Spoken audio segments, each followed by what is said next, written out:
everybody. This is Can a Player Play? And I guess that's the universal question. What's going on? Wherever you are, wherever you be, we hope you're okay and doing well. And welcome to the show. This is your host, Lamont Patterson, along with my esteemed colleague, Dr. Matthew Anderson. Rolling with me. How you doing today, sir? I'm doing good, buddy. It's good to hear your voice. It's good to be here for you to hear my voice. You had to hesitate and pause on that one? No, that's just funny. I don't know. Nobody ever told you that maybe sometimes you need some medication, right? They probably said that. I don't know. Maybe they didn't tell you that yet. Well, maybe yeah, they probably did tell me that. The only problem is they want me to pay for it. Yeah, well, you're getting ready to lose all your insurance here, so we'll see what happens after that happens. Right? Oh, okay. Okay. So we got a really interesting person that we're going to interview today. Can I go ahead and introduce him? Yeah, I see. Yeah, of course. You know, he's into. You don't like to do what? What you don't like to do? Bart, are you with us? I'm here. Hi, Howdy. Bart. This is Bart Smyth. And, Bart, right. What I'm going to do is introduce you, read a little bit of information about you, and then Lamont and I are going to ask you about 2 million questions. He has 1 million, I have 1 million. So I want to just tell our listeners who you are and what you've been doing for a great deal of your life, and then we'll get started. So today we have Bart Smyth, who is a Master Practitioner of 30 years in various Eastern and Indigenous philosophies, cultures, and spirit ways, as well as the popular Yuen Method, and I'm hoping that I'm pronouncing that one correctly. He was solely responsible for bringing this entire body of work to Europe for Dr. Yuen, where Bart trained over 400 therapists. He is also a Grand Master of Tai Chi, holds certificates in Thai and Hansa Shiatsu, massage, and neuromuscular sports therapy. After a serious injury from a car accident, Bart's life shifted from owning a successful architectural design contracting company in San Francisco to working internationally as a transformational teacher in healing. As many healers have serious crisis situations in their lives, that is what happened for Bart. A car accident was the turning point for his life. And in 1987, he began healing his physical and emotional life training with shamans in Central and North American traditions, as well as in the Amazon. After many extremely intense years, he was guided to study in Peru, where he met Don Benjamin of the Shipibo tribe. With many years of work, Bart was initiated by Don Benjamin in 1998. This initiation was after more than a decade of diligent and continuous integrative works. In the U.S., with a teacher who worked with 2 other maestros for 25 years and Don Benjamin. Bart integrated this work and began sharing this knowledge beginning in 2001. Shamanic technologies he shares are well in place developed in this tradition, which builds safety as well as competency. In addition to those studies, Bart studied Tai Chi, Qigong, I-Chuan, and a mixture of other martial arts since the age of 13.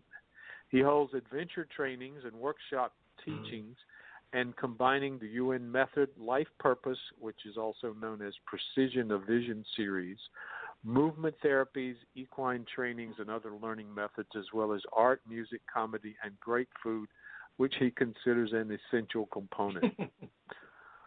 Although Bart works usually remotely, at this time he travels extensively through Europe, Scandinavia, Dubai, and the United States. He is joining us today, I think, from Sweden, if I'm correct.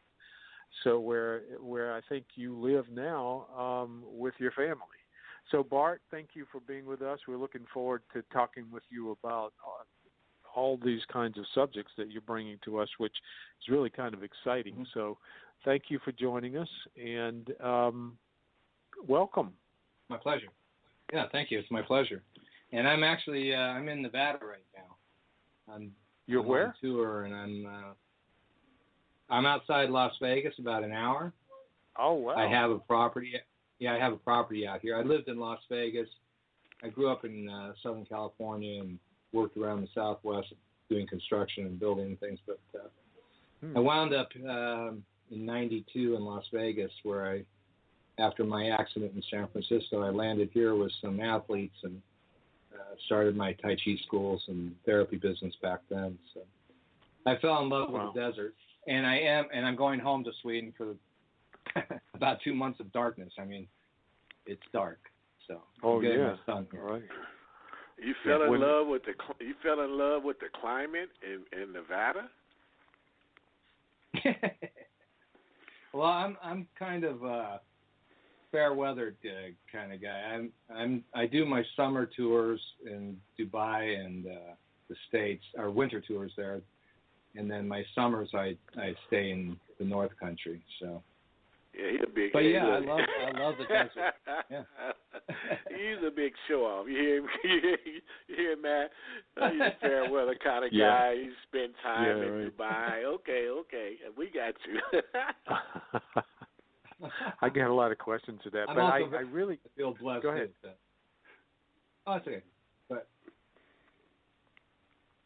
yeah, go ahead, Lamont. I got about 1,000 questions, but you can ask yours first, because I know it will be a world-class question. Yeah, I was just finna tell Bart, I lived in Vegas for a while. I lived in Henderson and kind of all over doing my little music stuff. So I happened to be there, and I was exposed to the cold there in Vegas and also the heat. So I know what that's about, too. Where are you from? Originally, I'm from Texas, where we really have seasons. Out this way, we don't have true seasons no more like we used to. We used to be able to tell winter, spring, summer, and fall, but now everything kind of runs together. Yeah, it does. Hopefully not forever. Yeah, no. Okay, Matthew, you can jump in there now. I know you want to ask Bart a million questions. I do. He's not going to tell you. He's not going to tell you where he keeps his money or his stash at. So don't ask those. All right. I know where you keep yours, though, so I'm going to have to worry about that. So Bart, when we were talking about a topic here, we were talking about limiting beliefs and intelligence, and I'm interested in where you want to take us on that. As far as I know, at least. Lamont and I have been talking on this program together. Lamont's been here for 9 years, but I just joined him about 6 months ago, maybe, Lamont. And we have not. You're the first shaman that we have had on this show, so I'm really interested in asking you what that's about. And in this case, it looks like it might be having something to do with beliefs. So, what would you like us to focus on with you here? Well, the shamanic part of my work is, I would say, the same truth or thread with all technologies that are effective is, I would say, clarity. And clarity brings freedom in any exchange, right? When people are clear, then you can have a better communication. When you're clear internally, energies, blood, nutrition, and waste flow well. That's Chinese medicine. If everything's flowing right, you don't get sick. If something happens, you get plugged up, then inflammation, infections, and then blah, blah, blah. But when I wrote that question or that statement about is it limiting beliefs or intelligence, I'm kind of a mechanical type person and problem solver. What my friends call me, and I was that during my construction period. That's one thing that my crew was good at, was solving problems economically and quickly. And that's what I want to do with my clients too when I'm working with people. And so there's a lot of talk about limiting beliefs, and I always like to get to the source of what anything is, because once you find out how things are generated, then you can make a clear choice and clear up any confusion. Mm-hmm. So with that, what I've discovered in my own experience, because I had my experience, we all have our own experience growing up. I had beliefs and behaviors and resistance to change in different areas of my life that were in place by experiences, or what I talk about in my courses. I've developed a series of courses, not only the life purpose, and I do the Yuen Method, which is quantum physics, physics applied to thought and the body to create the path to instant healing. Actually, is what happens often with people. Once the path is cleared, people can heal themselves very quickly. But what I saw in my own experience was that if I was looking for limiting beliefs, just the thought of looking for limiting beliefs, then that's perspective and it's a perception. And what I saw in my own, once I went through, I started psychotherapy that was run by shamans. It was an integration of Western and Southern psychotherapies, psychological models, and then applied with the natural world. And limiting beliefs or therapies, such as the natives do, take you into those experiences where you could be like a car accident, right? A car accident happens, and you have, that's why they have all these cameras, and now they have all these cameras, and they still have to have people decipher what the cameras are seeing. Mm-hmm. Yeah.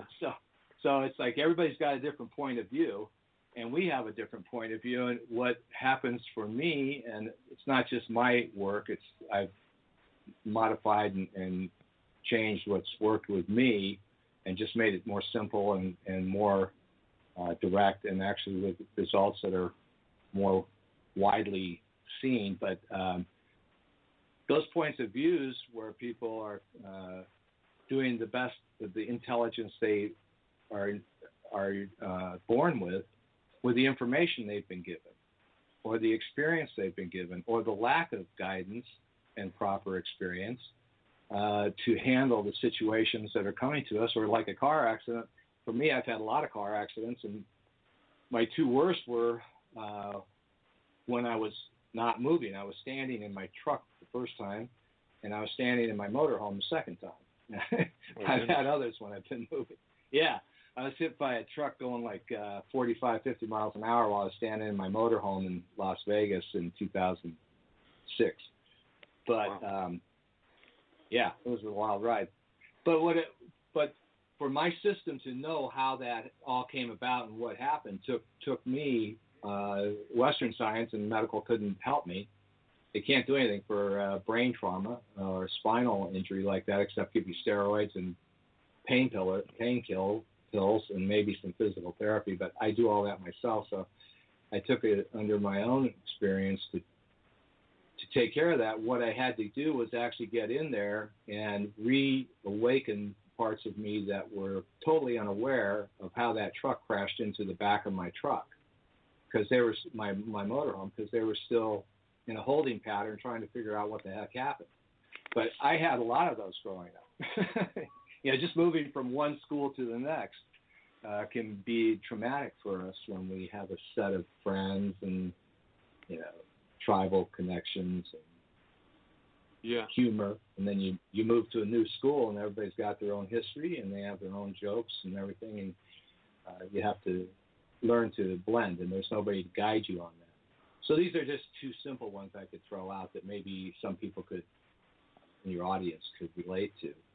And then, well, with my intelligence, I did the best I could at each time, and I was raised a certain way, so I handled things in a certain way, which certainly didn't serve me once I got to a new level and caused problems for me.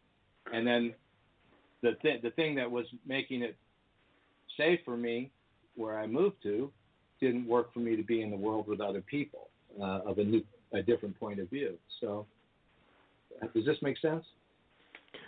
Well, if you could give an example of what you're talking about, it would help. Well, kind of seems like we all are. You used the word. I would just say, it sounds like we're all a product of our environment, and our experiences are based on that, isn't it? And because coupled with a certain amount of common sense or intelligence, I guess that we got from our parents or somebody to be able to adapt and have enough sense to know what we know as well as know what we don't know. And that's important right there. There's so much that we don't know, and there's so much that there's no way for us to know, even in the occurrences of what we think we know. If that makes sense. So we don't know a lot of reasons why people behave the way they do. I know, they crazy. They crazy. Well, you sound like you're from Los Angeles. That's where I'm from. So yes, they are crazy. and for me, I moved from the country of up northern New York, where I had to walk a mile and a half to my friend's house, or ride a bike. And they moved me into Altadena, at the beginning, at like '67, with the Vietnam War and drugs and racial violence, a lot of other shit going on. Excuse my language.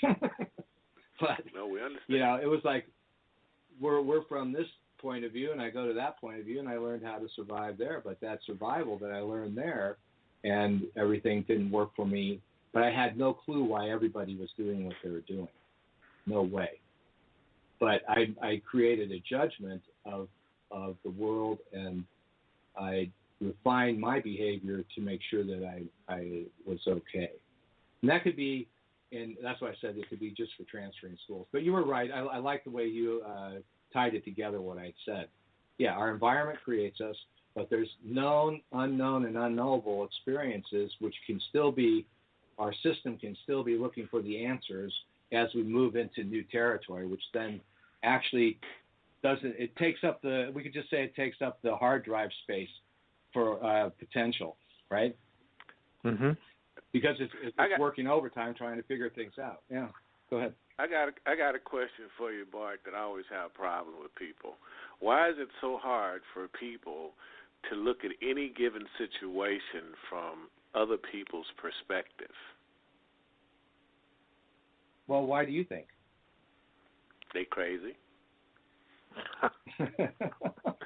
I mean, to put it in simple terms, because to me, as an intelligent individual, I think I have common sense. My mother used to say common sense isn't common. But I think if you could look at a situation from your vantage point, and you also have the ability to step out of yourself and look at it from 2 or 3 other positions around the table, that gives you the ability to come to a very intelligent, powerful decision, because you have all the knowledge necessary to make an intelligent, powerful decision. Yeah.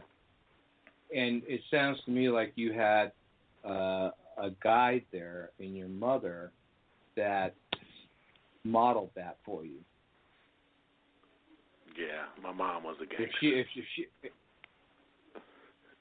well, there's a lot of common sense in gangsters, right? Yeah. Everything I learned in business, I grew up in L.A. during the '60s. Everybody was a gangster after the Godfather. Now, what I meant by that, my mother was a Blackfoot Indian out of Oklahoma, so they had very certain beliefs and ideals about how things, were to go and how you handle certain situations. And I guess that was put in me at a young age. Yeah, but you had modeling of that, and you're able to listen from more than one point of view. I would say you're saying you're able to be neutral, and then see the different I want to listen. Yeah, I want to listen, because a lot of people talk. But a lot of people say, "Well, you talk," and I find it makes more sense to listen, because when you listen and speak less, people really don't know what you're thinking about, but it gives you the ability to know what they're thinking about.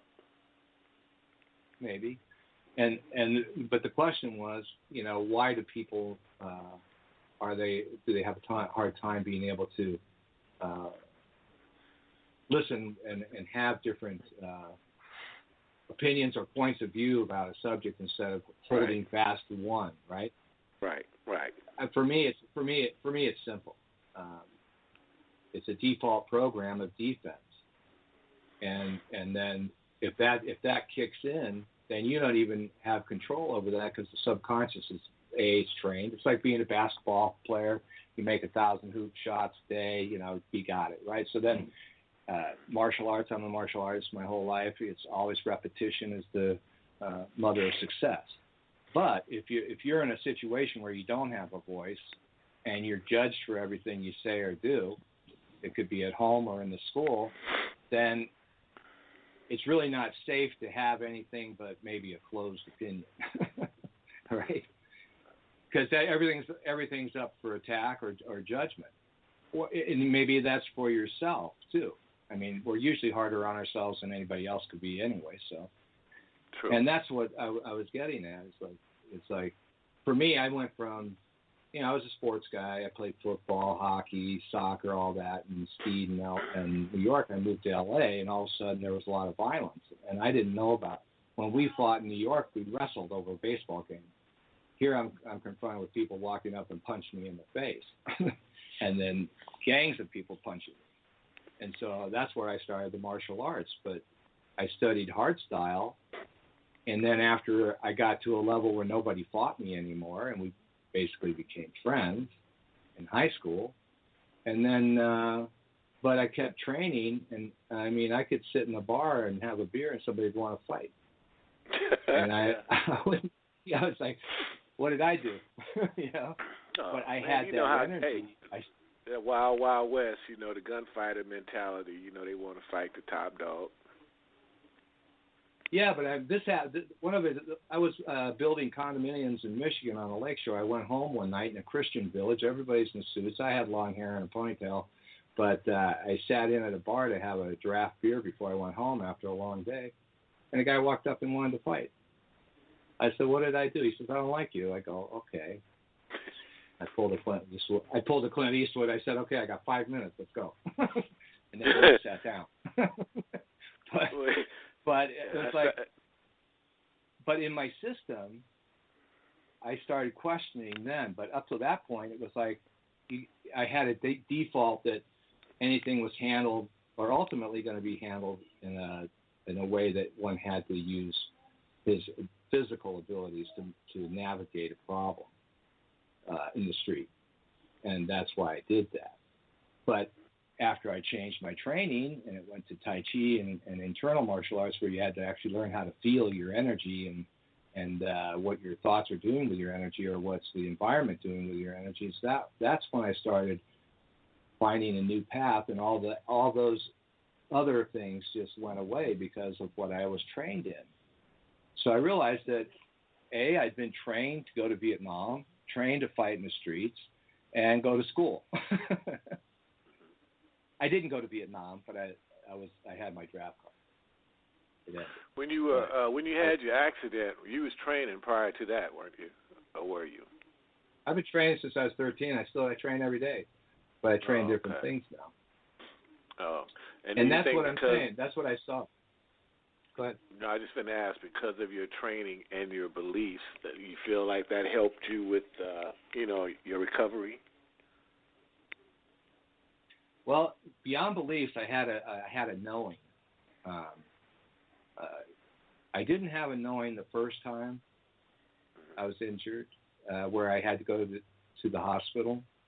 I didn't know about being stopped physically. I'd been injured quite a few times, motorcycles and skiing and stuff like that. But it's kind of like you get injured on the football field. You get knocked out, you get up, and you go play the next play, right? Now they know that's not smart, but we did that. And so my knowing came from when I was in my first accident, which happened in Santa Fe, New Mexico. I was cleaning my truck, and a drunk municipal driver in a dump truck crashed into my truck, and I went down in the corner of the wheel well within the spine. 2 weeks later, I'm in the hospital, and they're giving me a combination of drugs that when I got off them and went to a drug rehab to find out why I was so depressed, they said what they'd given me was the same as giving me heroin, and my whole system changed. So then I used my martial arts and acupuncture, and I changed my diet. I went into This is what got me into psychotherapy, because after those pills, I was depressed, and I didn't know what depression was. So all I could say is I was crazy. I wasn't the same person that I was before the pills. And so what I saw was, by training and doing the right things, my body could heal itself. So I've had much worse injuries since then. I've been killed twice, and also I've come back. And in these places where Western medicine couldn't help me, I had this knowing, and I didn't have to believe. I just said, okay, my body can take care of itself. I just have to do what's necessary to support it. And with that knowing, I could relax into it. And that's the knowing that I didn't have the first time. And that's what I bring to my clients, too. I have a knowing that the body can do it, and we can come back from different places. That confusion is just confusion. Once you're not confused, you're clear. And it's simple, Bart, but to get there. Bart? Yeah, go ahead. What I can't let this pass. What did you mean when you said I have been killed twice? Well, I got killed once on the streets, and then I was in my guitar teacher's car, and he should have fixed the brakes, but he fixed the air conditioning. But brakes wouldn't have helped. I had somebody pull out right when I shifted into fourth gear in his Audi on Tropicana, in an old Audi. I was just doing him a favor. Jeep pulled straight out in front of me. I hit it going probably 45 miles an hour, like hitting a brick wall. And that one took me off the planet. And I came back.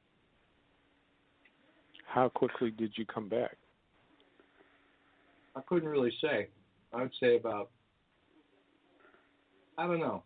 I can't tell you. I would say probably about 5 minutes. Okay. I was clearly on the other side, experiencing things. So that was what clearly sometimes felt myself people now would call that the near-death experience. Near-death. Is that okay? Yeah. That happened to you twice? Yeah, I got taken out in a fight. Guys attacked me from behind.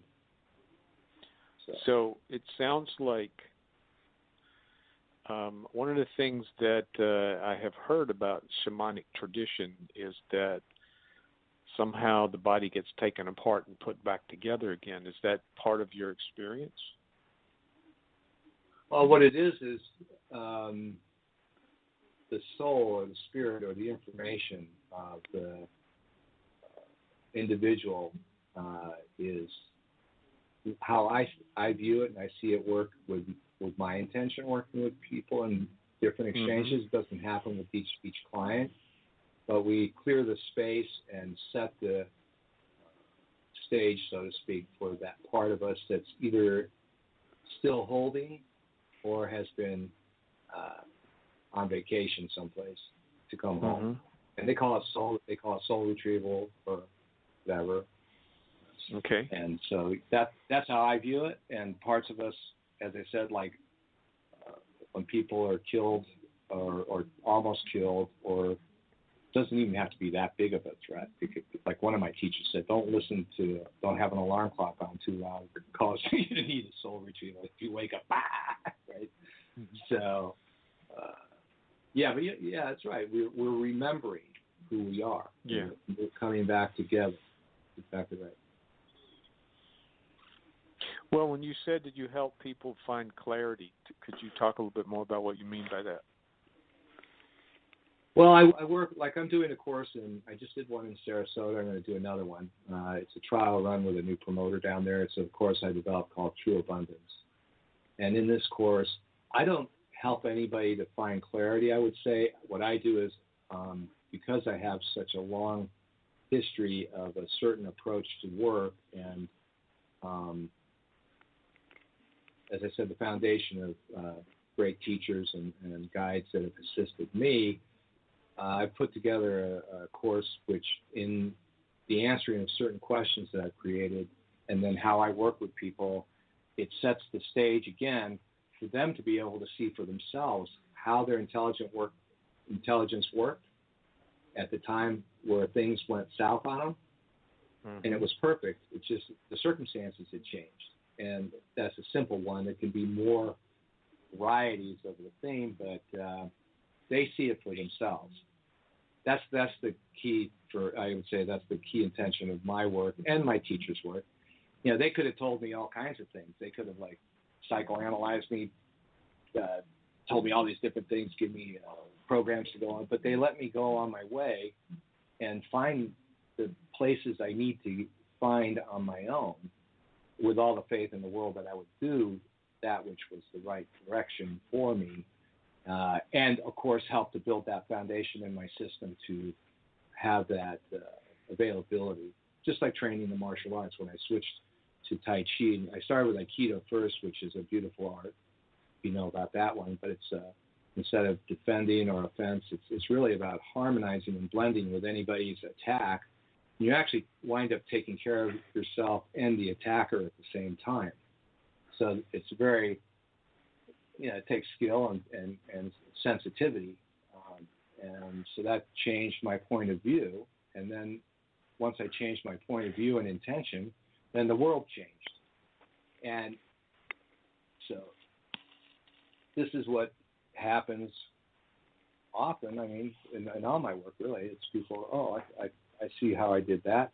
And with that, you can see it was perfect for the time. And with that, then I can launch using my same intelligence, but I have a new understanding of the world and myself in it.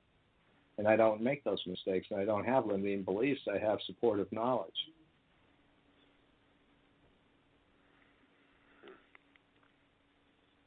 So, how's that? Well, I think I understand in theory what you're talking about. I was wondering if we could talk from an example. I have a kid that I just started working with who was in his early 20s, his parents say he just wants to stay home and do video games all day long and doesn't really know what he wants to do with himself. And he's sort of been sent to me to get some direction, which, clearly I can't give him direction. He's got to find his own. But is that the kind of person that you find you can be useful to? I actually have a lot of clients, more and more because of the video addiction and the lack of contact and guidance in the world today.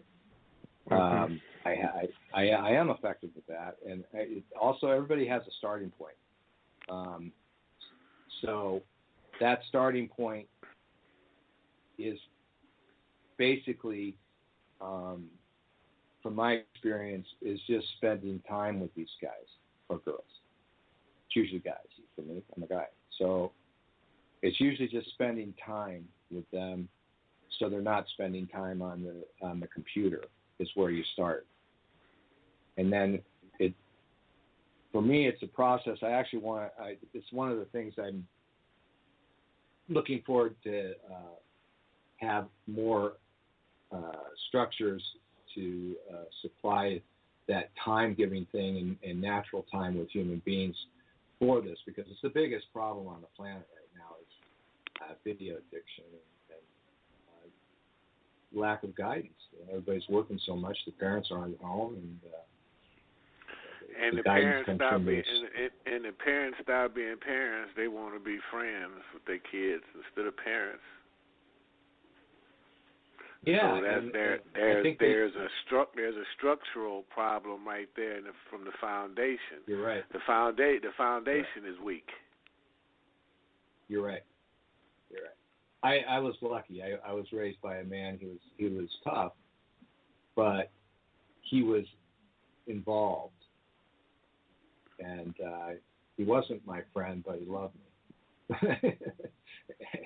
And I agree with you. Having a video addiction, do you, from a shamanic point of view, what do you assume that might be about? Well, it's confusion. It's way too much digital information coming. I'll just say it because shamanic. I did go through the process, and I do the work, and I did get delivered it. It's not something you can study, but the Indians just work with the confusion that can take place if you grew up in the Amazon, right? Yeah. And with natural foods and herbs and just being in nature. I mean, my first 10 days in the Amazon jungle, and I've been all over the world training in jungles and stuff like that, but just sitting there by a river with these guys and doing basically nothing. At the end of 10 days, I felt like this big wheel stopped. And then by the time I left, it started going in a new direction in my system. And that's what I would say the shamanic part is, just connecting with nature, and being with people is connecting with nature. We have nature there. So I don't like to lean on the shamanic part for that. But if I'd say, just from confusion can happen on all levels, and digital information is useless information. But our computers take it in through our glands, our eyes, our senses. We have all these radio frequencies, and then radiation going into our eyes. I have a guy in Sweden. I finally got him off, or he got himself off it, but he was smoking hash and sitting there all hours of the night with a big screen TV and a computer playing these computer games. And I sat in front of that thing, almost threw up. I was like, Jesus Christ. And I was like, wow. And it was like, excuse me, that language isn't okay. But it was like, how much does diet have to play with this? Because I was thinking about what you were saying when you were sitting by the river with these guys, and I also start thinking about while you were there, spending time there. I'm sure you had to eat food from whatever's available locally. Yeah, it was a special diet. It was a special program. But what I wanted to say was, I got to spend time in the jungle every day, a lot of time alone, until I found out that I was ignorant to just all the different ways I could be killed by all the different things. Then I thought, well, maybe I'll go with a guide. But other than that, it was like we ate rice, lentils, some chicken, plantain, and herbs. So, yeah, I mean, for me, I know from my own experience, like where I live in Sweden, all we eat is wild meat or grass-fed, free-range, organic meat and chicken and eggs. We don't get that at the store. And when I go out in the world, it's just another story. There's a different information in the food we're eating, and I don't feel well, so I don't eat it out in the world. So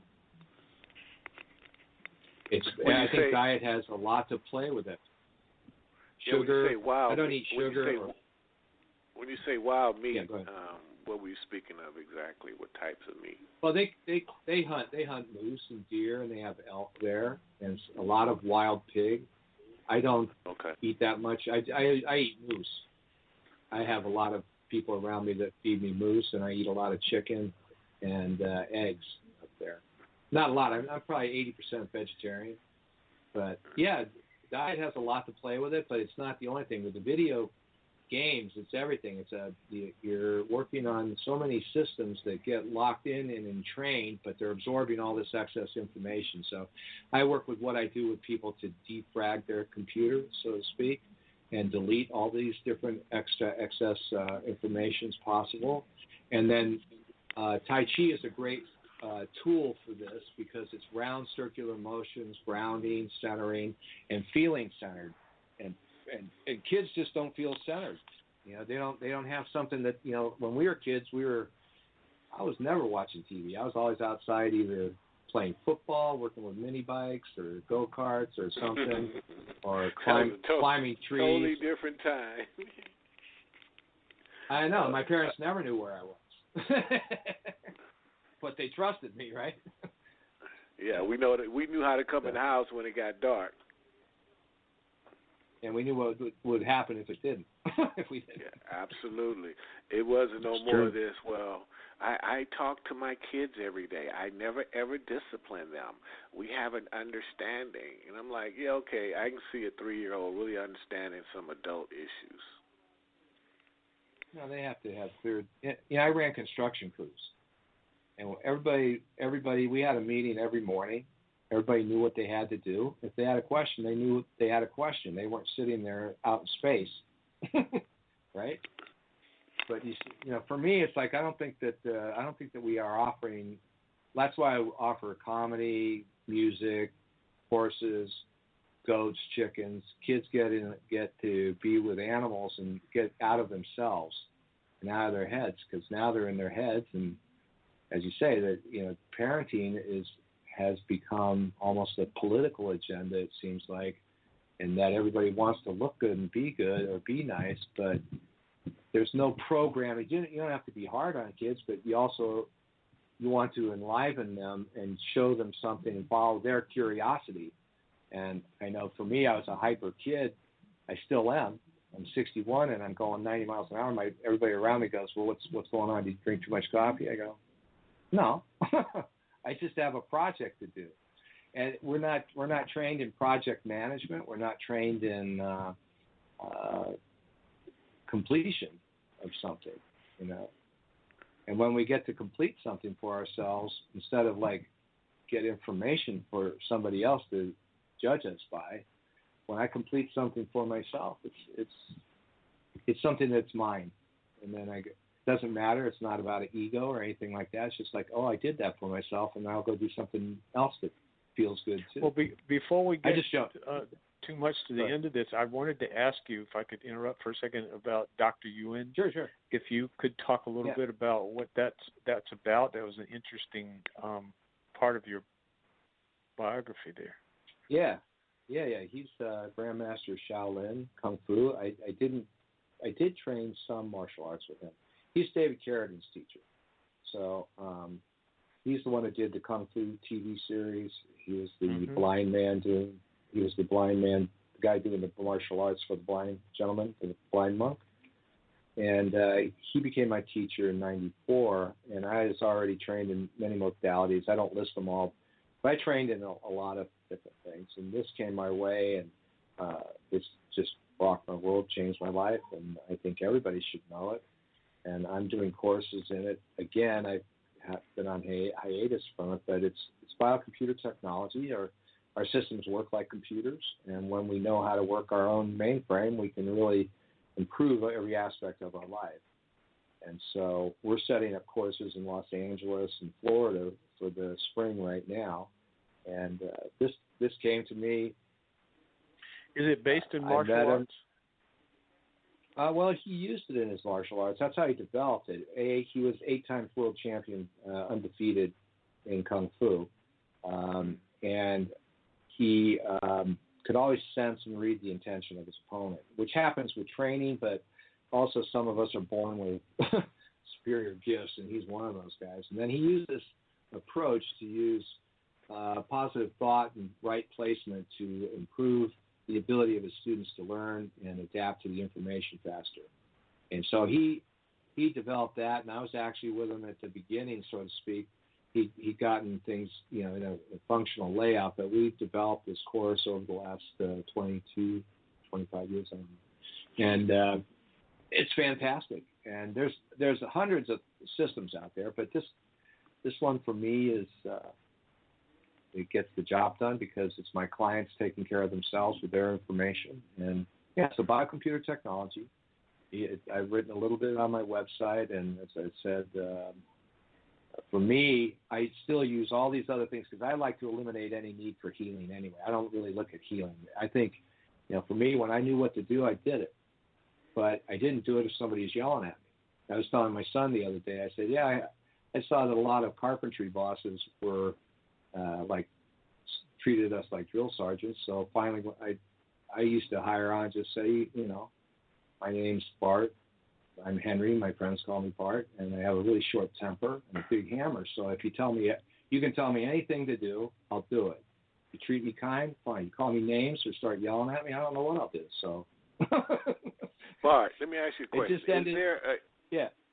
Is there a number of different teachings and philosophies and styles, or is there still some out there that are unknown, or is it like 5 different children that have a lot of different cousins and relatives? And the reason I ask that is I had the pleasure of meeting Frank Dukes a while back, and I know he has a teaching, and he teaches a style, and it seems like there's always some healing associated with some kind of way. Style of martial art or healing? Both. There's thousands of martial arts. Right. I mean, there's foundational styles in Kung Fu, but it's morphed and evolved through Wing Chun and then Jeet Kune Do with Bruce Lee, but as far as healing modalities, there's so many different approaches and so many wonderful ways. It's like, for me, one of the Indian spiritual master told me, says, one destination, many airlines. Pick the one that feels best to you. This one, as far as Dr. Yuen's work, I don't think, for one thing, there's different ways to work with information, but the foundational principles will always be the same. Everything I work with is foundational principles. So if you do your own thing with those principles and without your own spin on reality, then I think that you've got something that fits you and it works. So yeah, I don't know what's out there. It's like I don't study a lot of martial arts, although I see a lot of them and I go, wow, I'd like to do that one. I'd like to do that one. Well, what is it that makes Dr. Yuen's approach special? Because it's going to the mainframe. It's going to the source of information and how he's put it together, in a format, with help from. I know all of us are involved in it, but he's developed it in a way that is direct, quick, and very thorough. So. He was one of the first guys on the block with this, and what I've seen is there's been adaptations and changes and different things along the way, whether people came up with their own or they're just working out their own system. I just see this as a complete system. It functions on all levels, all aspects of the human, past, present, and future, and every level of engagement in life and health and fitness and actually happiness and clarity. Just like, you're talking about the kids, that's so important right now, because one thing people don't understand too, I work a lot with brain trauma, traumatic brain injury and stuff like that. I'll just let you know that because I've had 9 major spinal injuries and brain injuries, and I've just healed all of them in the last year. I'd say actually my last upgrade was about 8 weeks ago.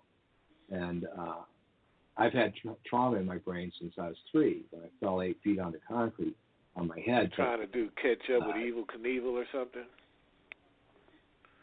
I guess. I don't know what it was. I think, actually it was a lot of, I think it's karma. But, the other thing was I was trying to knock myself back into center. That's Oriental philosophy. Like if you kick yourself, cut yourself, stub your toe, you're opening up some energy line there. Your subconscious is guiding you to go where you need to look. And I had that brain trauma my whole life, and I finally whacked myself a good one 7 years ago, slipping on the ice in Sweden.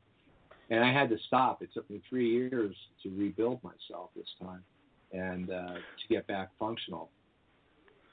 Okay, so, Matthew, don't try that one, Matthew. I won't. But I wanted to go to the kids, because working your thumbs on a cell phone all the time, that overdevelops a part of the brain as kids are growing that actually creates a problem. It's a whole nother structure, both in the brain and set of neurosignaling and stuff like that. So that's why I go back to Tai Chi, because the circles are round, the movements are round and soft, centered, and you work both sides of the brain. And this is a great way to approach your young man there, to get him into some form of physical. And that's the first path of the initiate, is to take control of your body with diet, training, and sleep. That's what I did, and that's what I see works. With people who are so, they're in a place where nobody knows what to do with them. They're sending them to you, right? And you're up against the 24-hour feed of information from Wi-Fi and cell phones. I mean, I got addicted to YouTube too. I had to break myself off of YouTube. It's too much fun. Well, you almost, like you said, you used the word defrag. You almost have to do that on a daily basis because it is a wealth of information out there. And I find myself, I do it constantly, and I have to come back to focus on what's relative to my existence and what's important to me. Because if not, it's so easy to become derailed, distracted, and get off course, you know. And end up following somebody else's pattern that's not even yours. Exactly. And you said it right there, and that's what we're trained to do. And it's a different path than a path of mastery where you follow a master, but the master makes sure that you lead. And do your own thing, right? But we're not given those types of tools. And then when you start doing your own thing, and then of course, you know, you get hit with, you know, you're selfish, you're self-centered, you only think about yourself. Why does people do that when well, common sense tells you that in order for you to do something for somebody else or take care of somebody else, you have to first be in a position to take care of yourself.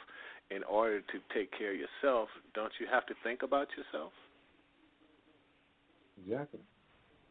That's just I don't know what that is. It's a hypnosis, right? You know, people think that what I saw was everybody who tried to take care of me didn't know what they were doing for themselves. I finally said, forget it. You know. And I knew it worked. You know. Yeah, I did. Nobody was happy at school. Nobody was happy in the job I was going for. So I said, okay. I like building houses. I went out and learned how to build houses. So I figured out what to do. But it's just like you said, you know, it's following somebody else. What's the leadership? Where's the leadership? And actually, are they constructing something of themselves and their lives and that they can take into the world? And that's not going to happen on YouTube. Let's hit the spiritual part of this too, man, because some people just don't have a good spirit. Yeah. And I guess if you have a positive spirit, then you're going to find happiness, pleasure, and building and doing something productive and constructive.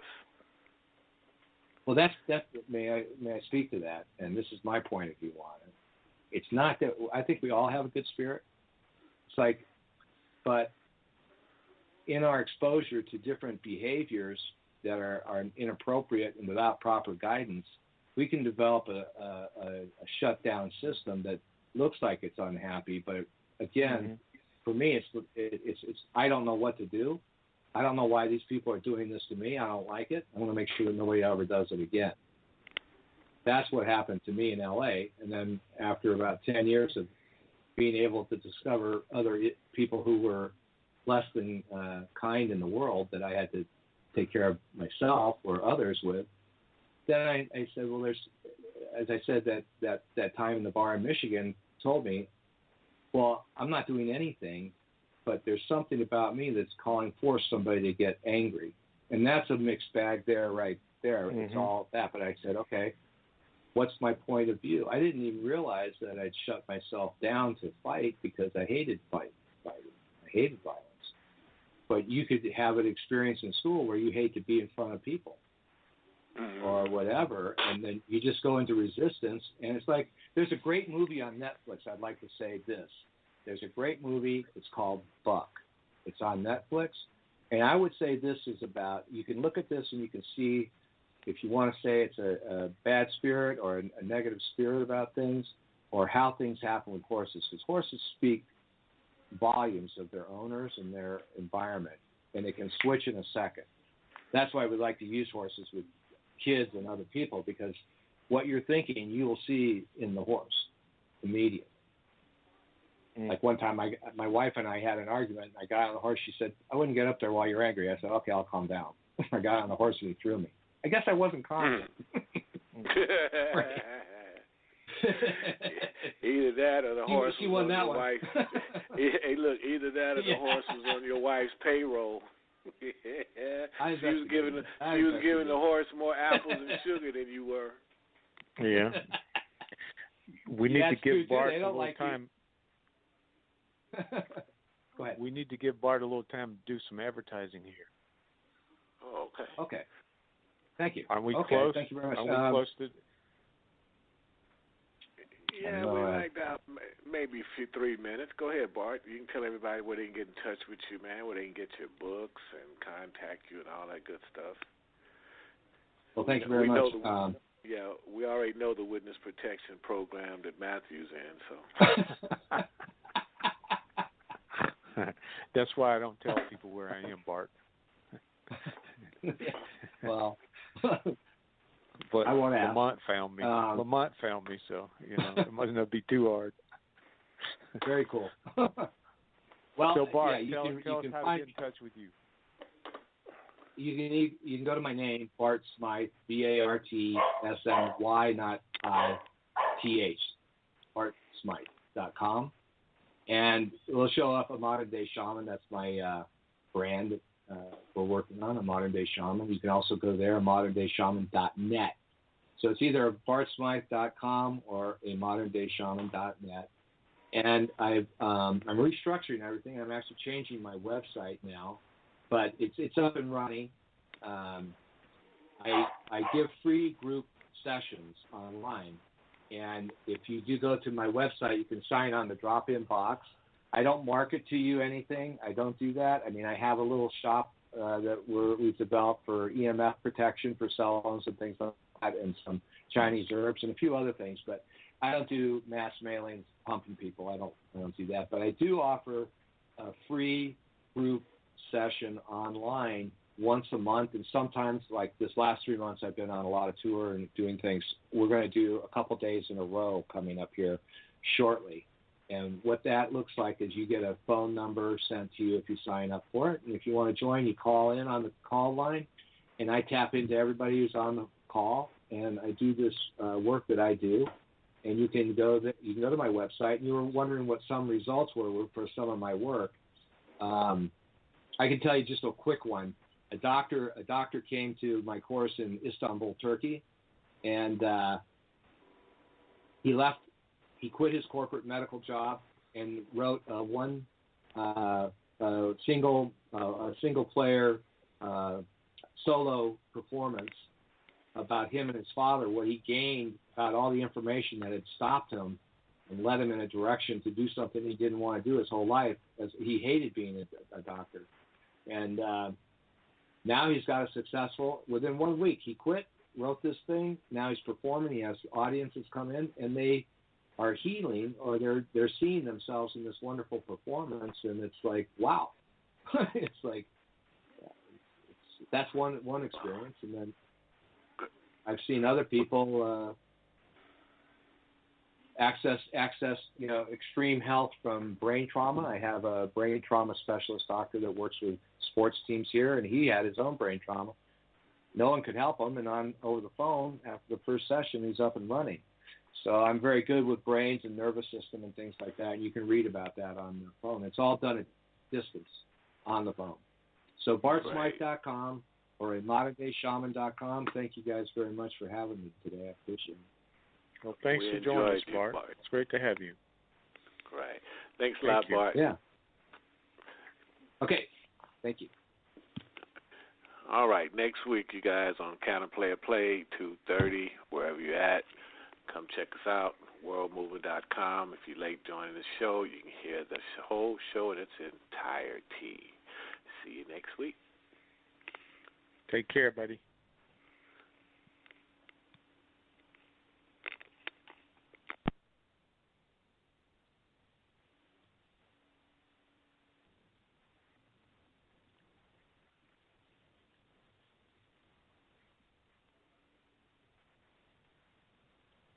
When it comes to the holidays, the more the merrier. And at Vaughn's, you get more savings every day for more delicious meals all season long. So stop in today for great deals on all your family favorites.